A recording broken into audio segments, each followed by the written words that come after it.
So BEAST was set up to kind of teach these airmen how to deploy for like your Afghanistans and Iraqs. And it sounds like, from what I interpret from what he just said, they're switching that model to how to plan for your China and possibly even like Russia. What's up, everyone? Doing another video for you today on the Air Force basic military training, BMT. My son is in the sixth week now, or seventh.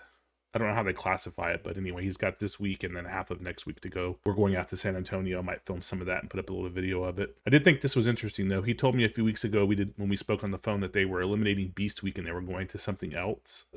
No more Beast Week. It's now a 36-hour in the field, and I don't remember what they called it, but I found this news spot on it here, so I'm going to play it and see what they have to say about the elimination of Beast Week and what they're doing now. Air Force is eliminating Beast Week. That stands for Basic Expeditionary Airman Skills Training, and has been a major part of boot camp since 2006. It gives airmen and airwomen the chance to go on mock deployment exercises, work on security protocols, fight simulated threats. But now the Air Force is replacing the 4-day drills with a program called PACER Forge. That's an acronym. It's long. Let me tell you what it means. It stands for the Primary Agile Combat Employment Range Forward Operations Readiness Generation Exercise. Oh, is that all? PACER Forge. So there's no more Beast Week. There is now PACER Forge. And you heard what she said it was called. I'm not going to pretend that I remembered it.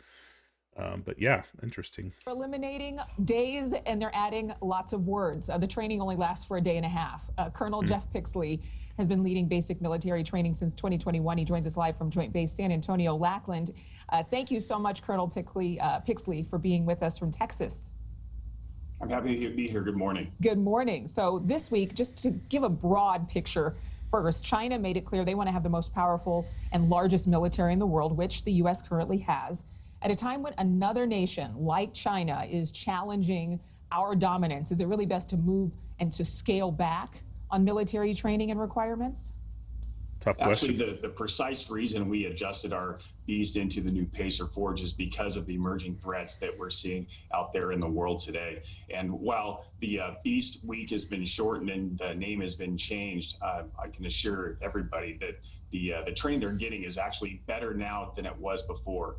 The week prior to when we were in BEAST before, the week was dominated by what I would call pre-deployment training. When they showed up for the 4-day affair, they spent a full 2 days of that training getting ready to deploy, doing things like learning to wear their chemical warfare gear or learning to shoot their M4 rifles. By moving that training to the left in our curriculum here at Lackland, we're able to give the trainees a shorter, more intense experience that's focused on actually executing the things they've been training for during their weeks of training prior to deploying to PACER Forge.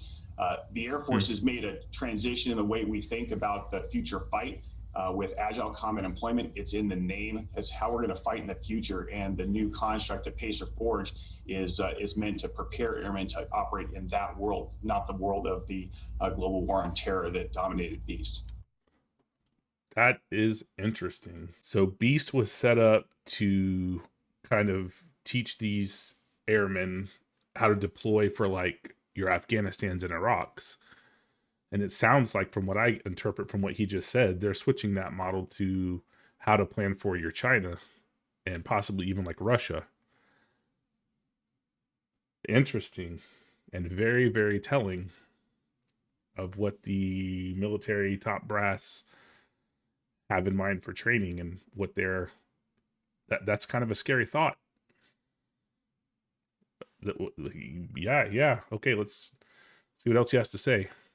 Okay, so it was a lot of wear and tear. Do you think it was too debilitating to our soldiers? And this updated plan, with it being a shorter period of time, is going to give them more rapid fire response times? It wasn't that it was debilitating. It was a lot of standing around waiting for training to happen. And when I have our trainees hitting the ground out at PACER Forge now, what they're entering today, instead of standing in line waiting to get some training they should have had before they deployed, they're hitting the ground and getting in briefed by a simulated deployed commander who's going to give them the scenario they're operating in, give them an intelligence update, and then put them into small teams where the trainees will lead themselves through a 36-hour, very intense but trainee-led environment that's meant to put to the test all the skills we've taught them during the previous 5 weeks of basic military training, with a focus on teamwork, discipline, and the combat skills that we've introduced them to, so we can establish a baseline that's and a foundation that's built upon when they graduate basic training and go off to their technical training. The Heritage Foundation, which annually rates military strength, for the first time this year ranking the U.S. military as weak based on capability and readiness, actually ranking the Air Force as very weak at the bottom of the list due to struggles with pilot production and retention. Now, again, that's according to the Heritage Foundation. They're saying that the U.S. isn't poised to fight on more than one front at a time. Is what we're seeing among today's Air Force potentially a risk to national security? That's a tough question. Curious what his answer is going to be to that. Don't know who the Heritage Foundation is and why they're making these claims, but it seems like the Air Force, leadership is doing a little bit of a shift in the way that they perceive and think about the final days of training for the airmen. So interesting. I'm curious what his answer is going to be to this. Well, so I won't comment on the Heritage Foundation's analysis. My focus is on our airmen. They're showing up every weekend, and every week here at Lackland, we bring in 700 to 900 volunteers from across our country who want to serve our nation.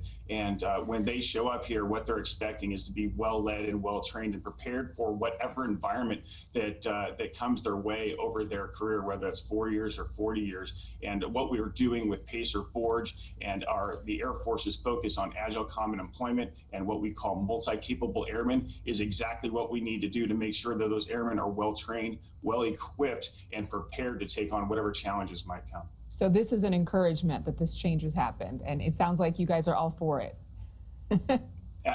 Absolutely.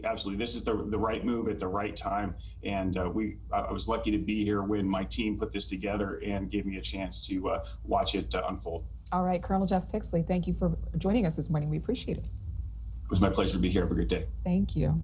Thank you.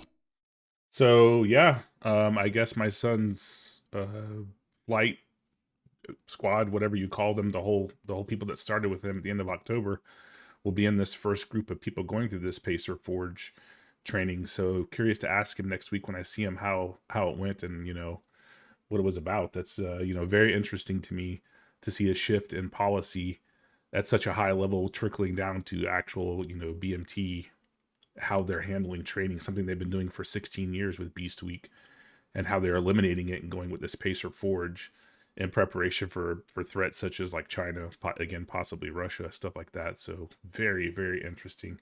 If you guys have heard anything about it, please leave some comments below. Let me know what you know about this, what you know about the shift in military thinking, any of the other branches changing, anything that they're doing that you're aware of. Just curious, how it's kind of infiltrating the different branches of the military. Glad I found this video, and hopefully you guys found some benefit to it. Like, comment, subscribe, and share. Much appreciated. And yeah, that's it for now. Peace.